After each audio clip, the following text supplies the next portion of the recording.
আসসালামু আলাইকুম প্রিয় দর্শক, আমাদের এই উলসনদী একাডেমির পক্ষ থেকে যেসব স্টুডেন্টরা আউটডোর প্র্যাকটিস করতে এসেছেন তাদের সবাইকে বিনামূল্যে প্রেসার, ডায়াবেটিস এবং ওজন মাপানো হচ্ছে ইনশাআল্লাহ।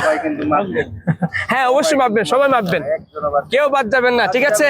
ইনশাআল্লাহ। ওকে। আর সবকিছু বিনামূল্যে করা হচ্ছে। হ্যাঁ, আহমদ স্যারের পক্ষ থেকে। আচ্ছা, ঠিক আছে।